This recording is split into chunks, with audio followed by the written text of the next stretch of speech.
Bonjour Mickaël, nous sommes le lundi 14 avril 2024. Regardez-moi ce joli graphe du VIX. Enfin, le VIX remonte un peu, même beaucoup, puisqu'on est quand même passé, allez, on va dire de 12,50 à 19 en très peu de temps.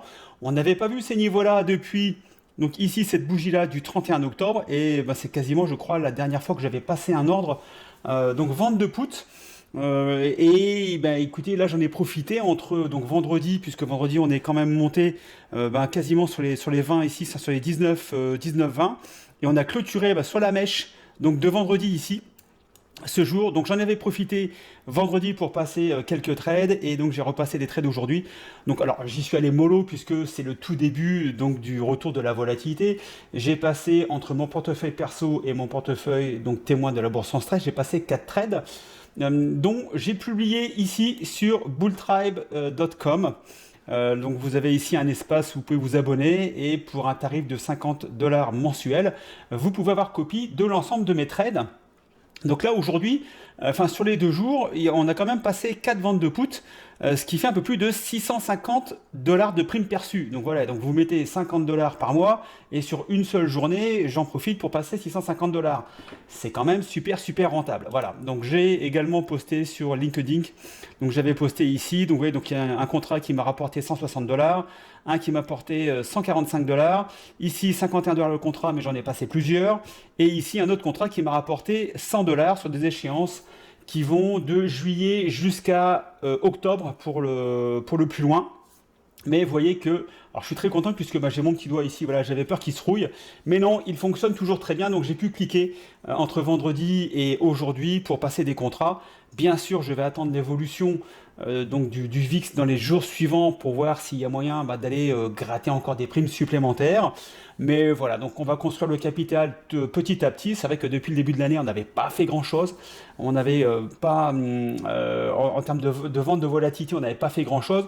On avait acheté donc différents contrats, on avait mis des crédits de prêt dans ce place. Il y a toujours quand même des stratégies pour pallier ce manque de volatilité, mais là on revient dans le cœur de notre business qui est la vente de volatilité, la vente de put, et ça fait extrêmement plaisir. Voilà, alors je vais également vous montrer dans cette analyse donc un outil que je me sers et que je vous montre pas souvent, qui sont les retracements de Fibonacci. Alors pourquoi je ne vous les ai pas montrés avant? Bah parce que ça monte depuis maintenant 5 mois non-stop, donc des retracements de Fibonacci sur un marché haussier à quasiment 30%. Voilà, ici donc je vous ai fait un petit graphe, voilà, sur les S&P 500, on a quand même pris plus de 28%, donc entre le plus bas ici qui datait donc du 27 octobre jusqu'au plus haut ici quasiment du 28 mars 1er avril, donc il y a une quinzaine de jours. Donc depuis 15 jours on corrige avec quand même des belles bougies baissières. Donc ici j'avais tracé donc les 5061 qui était une zone de support résistance. On était venu voilà chatouiller cette zone là pendant à plusieurs reprises. Écoutez, là on a clôturé juste dessus, donc sur les 5061. Et on a pour l'instant une baisse de 2,87% par rapport au plus haut. À mon avis, je pense que ça risque de corriger un peu plus. Alors, est-ce que les événements du week-end entre Israël et Iran vont continuer? Apparemment, l'Iran a dit que voilà, il avait fait son petit retour de bâton, retour de boomerang à Israël, en disant que voilà, pour eux, le débat était terminé, que on allait passer à autre chose. Quid de la réponse d'Israël? Est-ce qu'ils vont continuer de répondre ou pas? Ça, on le verra dans les prochains jours, mais je pense que ça peut avoir effectivement un impact sur les marchés. On avait ouvert quand même plutôt pas mal ce matin. Si vous prenez en 5 minutes, je pensais qu'on aurait décroché assez rapidement dès l'ouverture, et on avait ouvert avec un gap ici. Voilà, on était reparti un peu à la hausse, donc je dis bon voilà, apparemment les événements n'ont pas trop marqué les marchés, et puis balaboum, voilà, on a commencé à tomber, et puis à perdre aujourd'hui. Donc on a perdu sur le S&P 500 1,20%, donc ça ne nous était pas arrivé depuis un sacré bout de temps, puisque vous voyez que depuis quand même plusieurs mois, je vais remonter ici, on a peut-être ici une bougie autour de mars l'année dernière, mais vous voyez que depuis, allez, à mon avis, plus d'un an, quasiment un an et demi, on n'avait pas eu des baisses de cette ampleur-là. Si je me trompe, vous me rectifierez dans les commentaires, mais pour moi, ça fait partie des 2 baisses ici en l'espace de 10 jours, quand même les plus importantes depuis très très longtemps.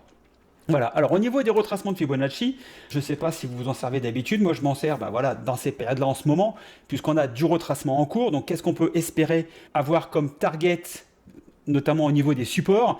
Alors, il est courant de dire qu'on aime bien aller rechercher les 50% et les 61,8, donc retracement de Fibonacci.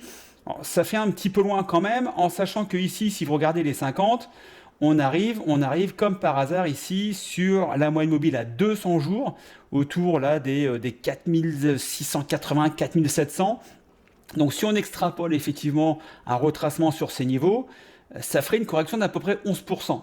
Maintenant, quand on vient de prendre quasiment 30% en ligne droite, est-ce que 11%, voilà, ça me paraîtrait pas non plus incohérent d'avoir une correction de ce niveau-là. Alors bien sûr, pas en ligne droite. Alors ça peut, si effectivement les phénomènes géopolitiques poussent assez rapidement à la baisse. Mais je pense que voilà, dans les, allez, on va dire dans le mois et demi qui vient, on peut, si on est en période de baisse juste avant l'été, pourquoi pas aller chercher. Donc en première target ici, on aurait les 4685, c'est marqué ici. Et si vraiment on devait aller chercher donc la cible ultime qui sont les 61,8, qui est souvent donc une zone importante pour les retracements de Fibonacci, là on serait carrément à 4549, ce qui nous ferait une baisse de 13,5%. Voilà, écoutez, on va déjà, entre guillemets, spéculer sur une baisse autour des 4680, 4690. Ça veut dire que si effectivement on va chercher là, eh ben, notre ami le VIX risque d'aller chercher des sommets assez importants. Alors je pense que voilà, on peut très largement aller chercher les 22. Pourquoi pas la zone des 28-30. Alors nous avons bien sûr mis en place depuis quelques temps, parce qu'on sentait le vent tourner quand même, on a mis en place donc un credit call spread. Donc c'est un credit call spread de 17,27 si ma mémoire est bonne. Et puis la semaine dernière, donc avec Philippe, on est passé acheteur de call sur le VIX. Écoutez, très bonne nouvelle, il est en positif, donc c'est plutôt une bonne nouvelle pour nous. On espère que ça va continuer. Voilà, donc au niveau du S&P 500, je ne vous refais pas l'élément. On peut voir également qu'au niveau du momentum ici, juste pour finir, on commence quand même franchement à partir à la baisse. Donc voilà, c'est peut-être le moment d'aller commencer à voir où seront les supports pour pouvoir, pourquoi pas, excusez-moi, reprendre des positions. Alors le Dow Jones, subit également. Alors je ne vais pas vous remettre les retracements, quoique sinon on peut les mettre, ici le retracement, hop, je prends le plus haut ici, je prends le plus bas, voilà. Et puis on a ici les 50% qui correspondent exactement ici également à la 200. Je ne l'avais pas fait avant, vous voyez, c'est du direct live. Donc pourquoi pas, ici c'est 50% de retracement de Fibonacci qui pourrait nous amener autour des 36 100 points sur le Dow Jones. Au niveau du QQQ, donc le Nasdaq, donc grosse bougie baissière aujourd'hui, 1,65%, c'est la plus grosse baisse entre le S&P 500 et le Dow Jones. Même le Russell 2000 a fait un petit peu moins. Vous voyez qu'ici, donc pareil, donc si je refais les retracements de Fibonacci, hop, je vais prendre le plus haut, le plus bas ici, et on a les 50% qui sont comme par hasard sur la 200 jours. Voilà, vous en tirez les conclusions qui s'imposent. Donc le Russell 2000. Donc on était sorti de la zone de congestion ici, où on était dedans depuis janvier 2022, donc un peu plus de 2 ans. Et donc là, on a fait ce qu'on pourrait appeler maintenant quasiment un head fake, et vous voyez que là on est reparti dans la zone de congestion, donc ça va être compliqué, les momentum sont repartis à la baisse. Voilà, donc si vous voulez passer acheteur, à mon avis, je pense que il va falloir être patient. Il va y avoir, à mon avis, des bonnes affaires à faire. Mais là, on est vraiment au début de la baisse. Donc, à mon avis, un peu compliqué pour repasser à l'achat. Nous, on va tranquillement laisser le marché aller se régénérer. Et puis, on va passer nos poutres au fur et à mesure. On va construire notre capital comme ça. Donc là, je suis très content puisqu'on commence à rentrer donc, des échéances sur juillet, août, jusqu'au mois d'octobre. Et ça va nous faire du bien puisque depuis 4 mois, on n'avait pas fait grand-chose. Donc là, on va enfin remplir le carnet et on va enfin prendre des primes pour faire monter le capital. Alors j'avais un objectif à 100 000 à la fin de l'année, voilà, un petit peu caché. Bon, je pense que ça va être compliqué avec quasiment 4 mois de trading où on n'a quasiment rien fait. À moins que le marché nous donne de très très bonnes opportunités d'ici la fin de l'année. Mais voilà, j'ai revu mon estimation à la baisse. Et si on va chercher les 90... Pourquoi pas 92, je serais extrêmement satisfait. Ça ferait passer le portefeuille de 83 à 92, ce qui resterait quand même une belle performance, surtout si le marché corrige. Alors, au niveau des secteurs, on va aller assez rapidement, puisque bon, bah là, pour l'instant, si vous êtes, vous, acheteur, bah, il ne va pas y avoir grand-chose à faire, simplement d'attendre la correction. Donc, XLV, on retourne dans la zone de congestion, pas grand-chose à faire. XLP, toujours dans la zone de congestion, on n'en sort pas. Vous voyez qu'on est vraiment bloqué entre les 68 et les 78, et on n'en sort pas maintenant depuis mars 2021. Vous vous rendez compte, ça fait 3 ans qu'on ne sort pas de cette zone de congestion au niveau des consumer staples. XLU, le domaine énergétique. Alors c'est pareil, je pensais que le pétrole allait exploser, puisque voilà, l'Iran, je trouve pas le mot, excusez-moi, contrôle, voilà, le détroit d'Ormuz. Donc je pensais que ça allait bloquer un petit peu, que les prix du pétrole allaient s'envoler. Bah, vous voyez que aujourd'hui, bah, voilà, donc au niveau de l'énergie, on verra après, donc on a pas mal baissé, mais au niveau de XLU, donc les utilities qui concernent notamment des sociétés qui distribuent du gaz, etc., bah, vous voyez qu'aujourd'hui, bah, ça a baissé. On avait ici, je vais passer en weekly, vous allez voir.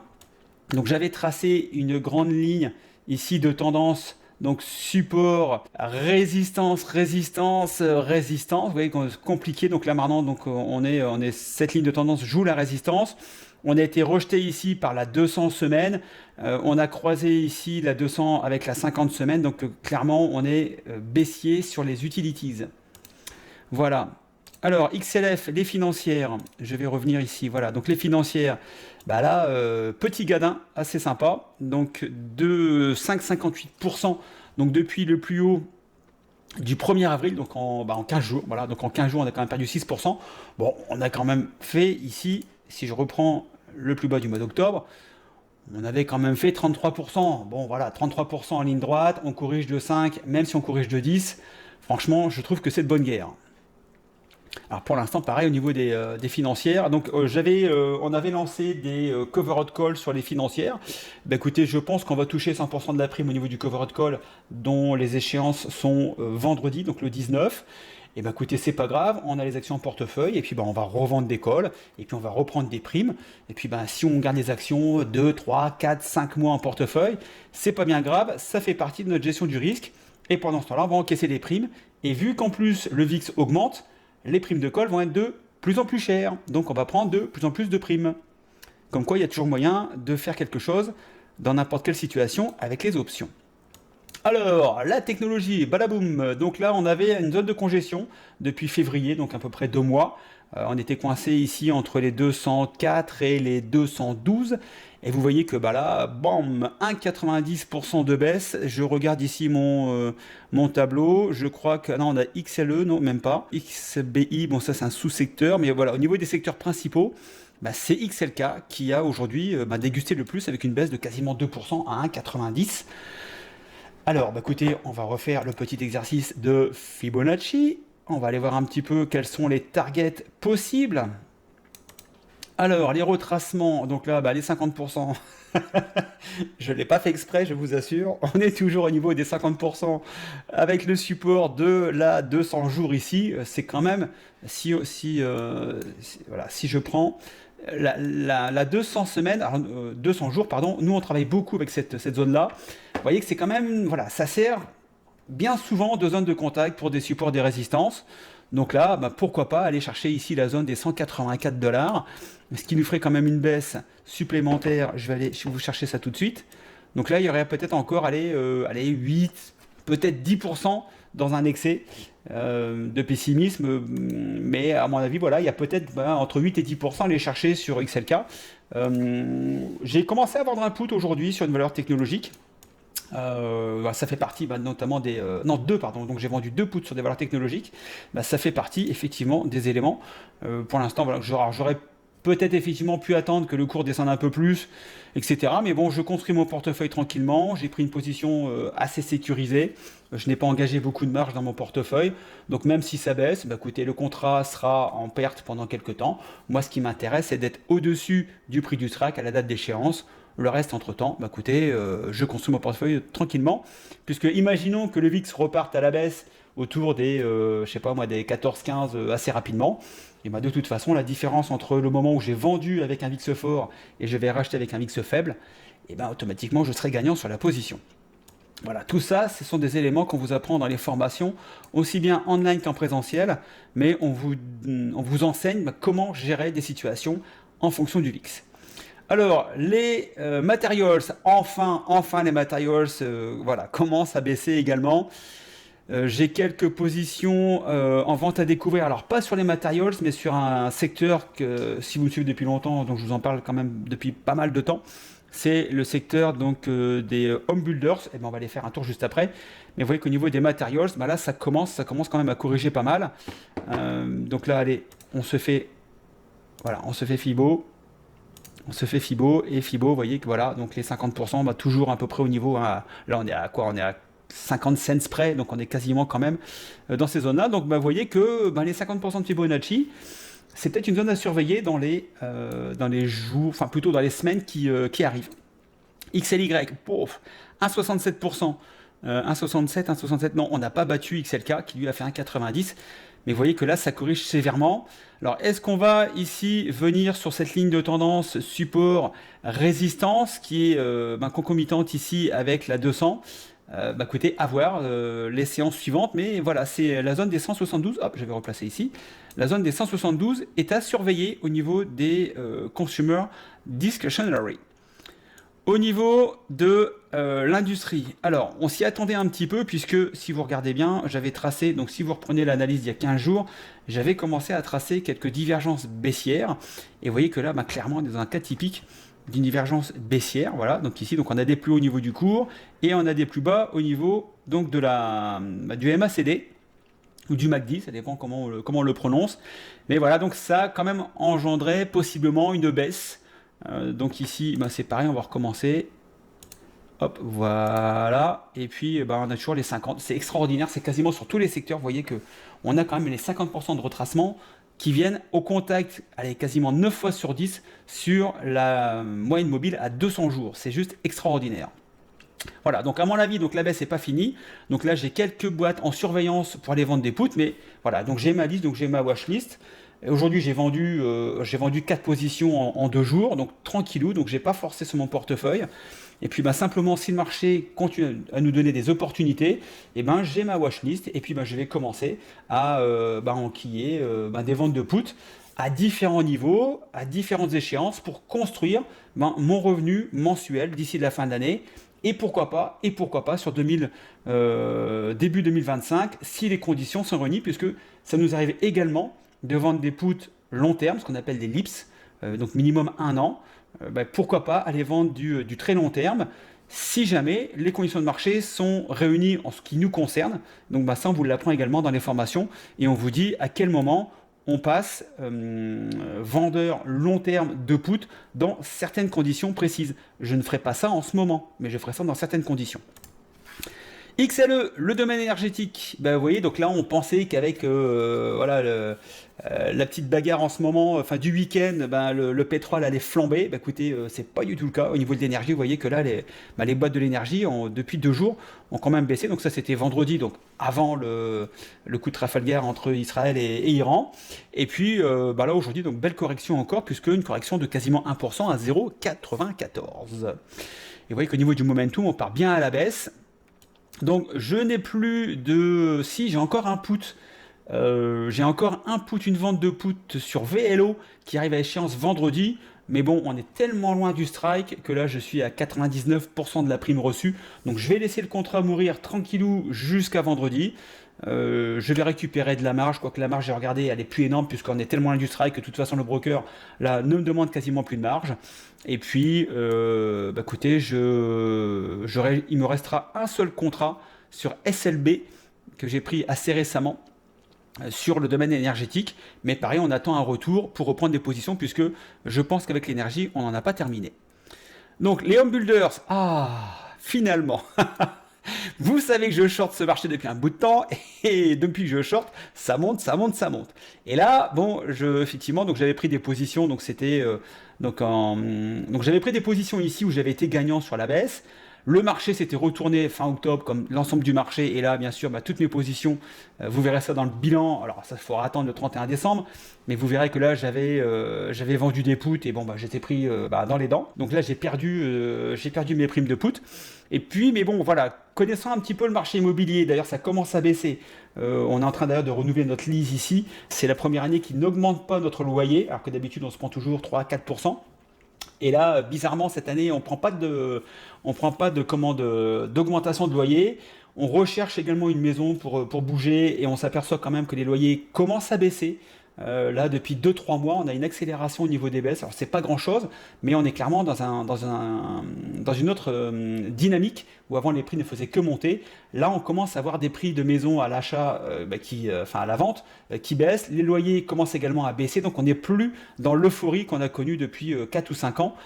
Et les home builders commencent aujourd'hui à cutter les prix, à réduire les prix, excusez-moi, pour vendre leur maison, puisque eux ils construisent, voilà, quand ils ont des plans de construction, ils construisent, voilà, ils ont des plans à 3, 4, 5 ans. Et là, ils ont des petits soucis pour vider les stocks. Donc, on a aujourd'hui certains promoteurs, constructeurs, qui commencent, alors soit ils vous offrent ce qu'on appelle un upgrade, c'est-à-dire qu'ils vous offrent une meilleure cuisine, une meilleure salle de bain, etc. pour le même prix, ou alors carrément, si c'est du standard, puisqu'ils construisent aussi du standard et qu'ils vendent sur plan, là, ils vous cut le price pour de 10, 15, 20 000 dollars, ça dépend le prix de la maison. Mais aujourd'hui, ce sont des choses que l'on voit, qu'on ne voyait pas il y a encore ne serait-ce que 2 ou 3 mois. Donc, j'ai quelques positions qui sont toujours perdantes, mais qui sont moins perdantes. Donc, ce que j'espère bien, c'est que ça descend. Donc là, si on fait le Fibonacci, on va voir ce que je peux espérer aller chercher. J'ai pas mal de valeurs ici. Donc, on peut espérer, pourquoi pas, aller rechercher les 90 sur Home Builders. J'ai quelques positions chez... écoutez, je vais vous les montrer. Allez, on va aller faire ça tout de suite. Ouais, comme ça, je vous partage tout. Donc là, j'ai du Tool Brothers. Voilà, donc ici, je crois que j'avais passé... j'ai plus tout... excusez-moi, j'ai plus toutes mes opérations en tête, mais je crois que mon point ici est à 102. FND, donc là je short FND, donc là j'ai shorté à 119, donc pour l'instant écoutez je suis gagnant parce qu'on est à 110, donc là c'est mon point de short ici, j'avais shorté ici, on est reparti à la hausse, je dis bon allez je vais le prendre dans la tronche, et puis bon là c'est reparti à la baisse, donc pour l'instant je suis gagnant sur FND, et j'avais également Pool Group. Là pour l'instant c'est pareil, j'ai un achat de put qui est perdant mais qui a quand même pas mal fondu. Donc je pense que je vais, si ça continue comme ça, je vais repasser positif assez rapidement.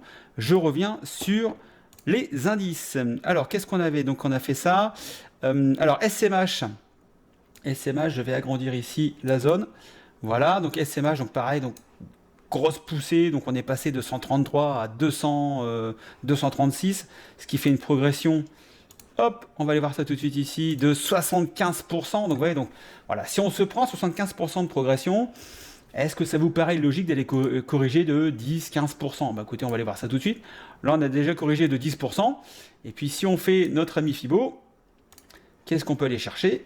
Hop, ici, voilà, on peut aller chercher, pourquoi pas, la zone des 187, ce qui nous ferait une baisse. J'ai fait une bêtise, excusez-moi, j'ai pas pris le bon plan, voilà, je vais prendre celui-ci. Si on va chercher les 50, donc ça nous ferait une baisse de 21%. Alors ça peut être un peu, je pense que ça peut être une baisse un peu plus excessive que l'ensemble du marché, puisqu'on a aussi une hausse excessive. D'un côté, le marché a monté de 28%, là on a 75% de hausse. Il ne serait pas illogique que si d'un côté on baisse de 10%, on baisse 15, 20, peut-être 30%. Si on va chercher les 61,8 qui là correspondraient à la 200 jours, on serait sur une baisse de quasiment 27%. Ça serait pas déconnant dans la logique après une baisse de quasiment 75-80% si on veut arrondir à dizaines supérieures. Voilà.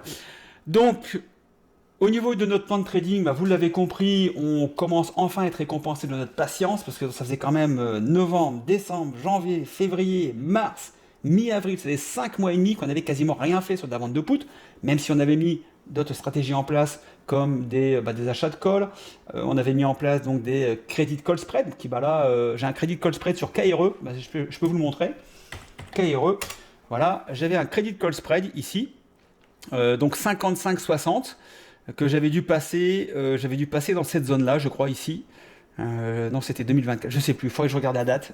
Mais clairement, on était parti, donc le cours était parti à la hausse et avait quasiment été venu ici toucher donc la patte vendeuse, donc 55, parce que c'est un crédit de call spread. Donc j'ai vendu 55 et acheté 60 en protection. Donc là, j'étais en perte. Et là, vous voyez que depuis maintenant, donc début décembre, bah, tranquillou, tranquillou, tranquillou. J'ai un contrat qui se finit ici, donc ça va être au mois de juin. Et ben, tranquillou, tranquillou, ben, je suis repassé dans le vert. Et là, j'ai regardé mon pourcentage de gain, je suis autour des 60%. Et je vais encore essayer d'aller gratter 10%, mais je pense qu'autour des 70-75%, je vais me débarrasser de mon contrat. Comme ça, je n'aurai plus de risque ici sur le marché. Et puis, ben, j'aurai fait une belle plus-value puisque j'ai vendu quand même plusieurs contrats. Et je sais que pas mal de membres de la communauté Discord de la Bourse en Stress avaient suivi ce trade. Bah, écoutez, je suis très content pour eux puisque bah, sur ce coup-là, ils seront encore gagnants puisque bah, pour l'instant, on a été gagnants sur quasiment, je crois, tous les crédits de call spread que nous avons mis en place. On s'est fait assigner une seule fois, c'était sur, je sais plus, c'était pas Imarca, donc c'était XRT, je crois. Bah, XRT, on va les voir aussi. Et je suis complètement transparent avec vous. Vous voyez que vous pourrez pas dire que je fais n'importe quoi. Et ben voilà, XRT. Voilà. Donc XRT, on s'était fait assigner, je crois autour des 68, c'est ça. Donc là, on était en vendeur à découvert, on n'était pas bien puisque voilà, on était monté à 79, donc on avait une perte un peu relativement importante vu qu'on était en vente à découvert.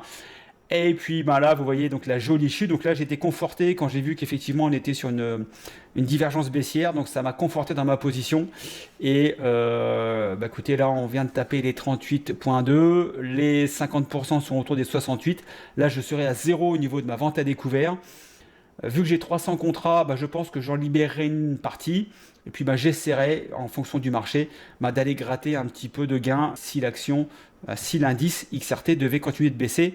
Essayer de récompenser ma patience, puisque bon, si je fais zéro, bah, voilà, c'est zéro. J'aurais quand même gagné des primes sur les ventes des crédits de call spread. Donc ça ne sera pas une opération négative. Elle sera positive quoi qu'il arrive. Il m'aura juste fallu du temps. Mais si je peux aller gratter en plus pour aller récompenser ma patience, je ne vais pas me gêner pour le faire.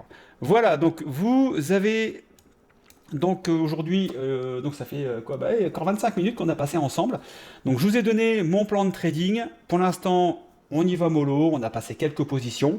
Et puis si le marché nous donne des opportunités, on est prêt, on a fait nos devoirs, on est ready to go. Et écoutez, j'espère qu'on va bien en profiter puisque ça faisait un bout de temps quand même qu'on n'avait pas fait grand chose au niveau de la vente de put. Voilà, écoutez, je vous souhaite une très très bonne semaine de trading. Soyez quand même prudents sur les marchés, vous voyez, ça peut partir assez vite.